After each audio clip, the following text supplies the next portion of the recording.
Buenos días a todos, ¿qué tal estáis? Hoy os voy a presentar la figura poco conocida, casi desconocida diría yo, de la madre de Felipe de Edimburgo. Sí, Felipe de Edimburgo a todas luces sigue vivo, a pesar de tener la tierna edad de 99 años. Es el flamante esposo de nuestra querida Isabel II. Si todo el mundo dice que Isabel II está desafiando las leyes de la longevidad, es que desconocen que su esposo tiene la tierna edad de 99 años. Pero mi personaje de hoy es su madre, Alicia de Battenberg, la cual merece bastante más interés que nuestro querido Felipe de Edimburgo, el cual está bastante alejado del pueblo, tanto del inglés como del pueblo mundial. Alicia de Battenberg, en un momento determinado, deciros que nació en el castillo de Windsor en el año 1885, ante la presencia de su bisabuela y madrina, la afamada y siempre recordada reina Victoria, quien además fue tatarabuela de Isabel II, lo que hace que a poco que pensamos bien, Isabel II y su esposo son primos. Pero esto ya sabéis que en la realeza no supone ningún problema. Nuestra protagonista, Alicia, pasó la mayor parte de su niñez entre Inglaterra y Alemania debido a los viajes de su padre, el cual era oficial de la Marina Real. En medio de sus viajes, su madre y abuela comenzaron a notar que la niña tardaba mucho en aprender a hablar, por lo que buscaron especialistas que rápidamente diagnosticaron que sufría una sordera congénita, lo cual no la impidió aprender a leer los labios y hablar claramente en inglés y alemán, y con el paso del tiempo incluso aprendió el francés y el griego. La niña tuvo una gran cercanía con la familia real británica e incluso fue una de las damas de honor en la boda del entonces futuro rey Jorge V y María de Teck, que son los abuelos de la reina Isabel II. Con 17 años, Alicia conoció en aquella boda al que sería el amor de su vida, el príncipe Andrés de Grecia y Dinamarca, y un año más tarde contrajeron matrimonio, pasando a formar parte también, por tanto, vía matrimonial de la familia real griega y emparentándose con las casas reales de Rusia, Dinamarca y Grecia. Durante sus primeros años como marido y mujer, Alicia y Andrés se fueron a vivir a Grecia, donde nacieron sus 4 hijas y su único hijo, el que ya hemos mencionado al principio del vídeo, Felipe, actual duque de Edimburgo. En ese país, Andrés siguió desarrollando su carrera militar, pero en el año 1922, cuando su hijo menor, Felipe, tenía solo 18 meses, fueron exiliados debido a un contencioso bélico entre Grecia y Turquía, en un llamado movimiento revolucionario que se denominó Movimiento Nacional Turco. La familia escapó en un barco de guerra hasta París. Ahí llegaron como refugiados y no tenían dinero, sobreviviendo solamente con las donaciones de sus parientes, especialmente de la princesa Marie Bonaparte, la cual era psicoanalista y esposa del hermano de Andrés. En Francia, Alicia trabajó en una tienda de caridad para refugiados griegos, mientras que su esposo se dedicaba a la literatura, es decir, a escribir libros, no a leerlos. Estas dificultades empujaron a Alicia a centrarse en gran medida en sus creencias religiosas. Su comportamiento comenzó a ser considerado errático, ya que aseguraba escuchar voces y recibir mensajes divinos e incluso tener contacto físico con el mismísimo Jesucristo, además de otras figuras religiosas, pero estas de menor alcurnia. En el año 1930 fue diagnosticada de esquizofrenia paranoide, debiendo ser sometida a un tratamiento en un sanatorio en Berlín, el cual no funcionó. Y siguiendo un método recomendado por el mismísimo Sigmund Freud, Alicia fue sometida a una gran cantidad de rayos X en su útero, ya que Sigmund Freud consideraba que su locura se debía a frustrados deseos sexuales. Por supuesto, aquella intervención tampoco dio resultados, por lo que definitivamente fue internada en una clínica psiquiátrica en Suiza. Se dice que se evitó que el príncipe Felipe, que tenía por aquel entonces 9 años, contemplara como un automóvil y hombres con batas blancas introducían en el interior del vehículo a rastras a su pobre madre.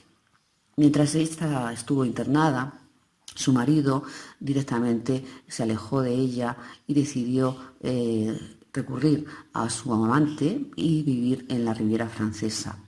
De tal manera que las 4 primeras hijas del matrimonio ya eran mayorcitas y decidieron emanciparse, bien sea por aquel entonces la única manera, casándose con príncipes alemanes. Evidentemente, su madre no pudo asistir a sus bodas, ya que estaba internada en la clínica psiquiátrica. El destino del príncipe Felipe fue un poco más trágico, pues se quedó sin un hogar estable, debiendo pasar sus días en un estricto internado y las vacaciones en las casas de varios familiares, especialmente uno de sus tíos, Lord Louis Mountbatten, en Inglaterra. Cuando Alicia finalmente fue dada de alta del sanatorio mental en el año 32, se convirtió en una vagabunda solitaria, quedándose en modestos moteles alemanes y de otros países de Europa. Cuentan que en aquellas vivencias durante su recorrido por Europa, en muchas ocasiones se quedaba mirando a la nada y que cuando alguien se acercaba y le preguntaba en qué estaba pensando, decía que estaba hablando con Santa Bárbara, lo cual no hacía que la gente hiciese pensar que había mejorado de su supuesta esquizofrenia. Pasado el tiempo volvió a Atenas y comenzó a trabajar en pro de los pobres. El reencuentro con su hijo Felipe se produjo en el año 1937 debido a una tragedia. Y es que Cecil, la hija mayor del matrimonio de Alicia y de su marido, aquel que se fue a la Riviera Francesa, falleció en un accidente aéreo a la edad de 26 años y embarazada de 8 meses. En aquel momento Alicia pidió a su hijo Felipe que se fuera a vivir con ella a Atenas, pero este prefirió quedarse en la Marina Real. Las cosas se empeoraron cuando ella, viviendo en Atenas, vio cómo los nazis se hicieron con Grecia, ocupándolo en el año 1941. Gracias a que 2 de sus hijas estaban casadas con figuras del Partido Nacional Socialista y a que aún tenía familiares alemanes, las autoridades nazis pensaban que Alicia estaba a favor de su ideología, por lo que ella logró engañar a estos y ayudar a las víctimas de la Segunda Guerra Mundial. De hecho, la mujer estableció comedores y organizó refugios para niños sin que nadie notara su intervención. Además, en un momento determinado, viajó a Suecia en busca de medicamentos, usando como excusa la visita a una de sus hermanas. Para subsistir, su hermano Lord Mountbatten le enviaba paquetes de alimentos que ella utilizaba para los más necesitados. Luego, durante más de un año, ocultó a una familia judía nada más y nada menos que en su propia casa, en el último piso, dándose el caso de que su casa estaba a pocos metros de la sede de la Gestapo. Cuando los nazis empezaron a sospechar, Alicia se hizo de su sordera una excusa para no responder a las preguntas de los nazis. Pero esto no fue todo, porque en las noches desafiaba los toques de queda y deambulaba por las calles repartiendo la poca comida que tenía. Después de la guerra quedó impresionada por las consecuencias de la misma y fundó una orden religiosa llamada la Hermandad Cristiana de Marta y María. Gracias a que había recuperado parte de sus joyas reales y junto a la ayuda de varios donadores, en el año 49 construyó un convento y un orfanato en un suburbio de Atenas. La mujer, sin embargo, no invirtió todo lo que tenía en aquel proyecto, ya que también le hizo un regalo de diamantes a su hijo Felipe. La mayoría de estos diamantes fueron insertados en el anillo de compromiso que Felipe le regaló a su Isabel cuando la propuso matrimonio. En 1947, Alicia asistiría al enlace real de su hijo y de Isabel vistiendo como monja, lo cual hizo crear cierta especulación sobre su salud mental en aquel momento donde todos los invitados a la famosa boda iban vestidos de alto copete. En el año 53 fue de nuevo invitada, esta vez a la coronación de Elizabeth II, donde llegó vestida de nuevo con sus hábitos de la orden religiosa. La gente no daba crédito. Pese a su empeño y esfuerzo por sacar adelante su proyecto religioso, la familia de Alicia no apoyaba su idea, ya que decían que una monja no podía fumar y jugar a la canasta. Os explico, la canasta no es baloncesto, sino un tipo de juego de cartas.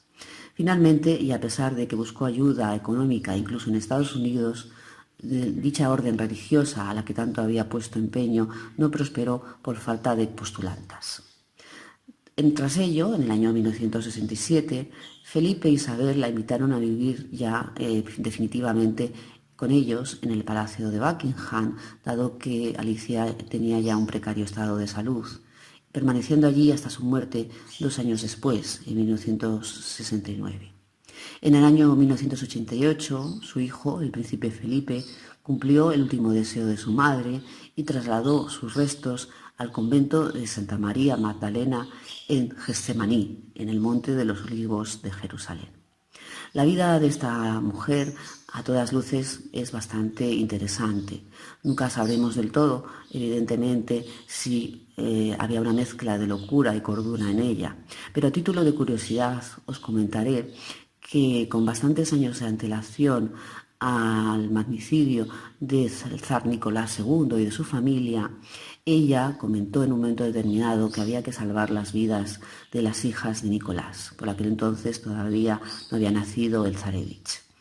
Como nadie pensaba, ni por lo más remoto, que surgiese el movimiento bolchevique, le dieron evidentemente por loca y por ser una visionaria, de tal forma que nadie evitó la tragedia que años más tarde se cumplió. Y es que efectivamente lo que ella había vaticinado, así fue ejecutadas las pobres hijas del zar de Rusia, y por supuesto también ya por aquel entonces el zarevich. Por tanto, no sabemos si aquello se trata de una simple anécdota o bien en realidad alguien le hablaba desde el otro mundo.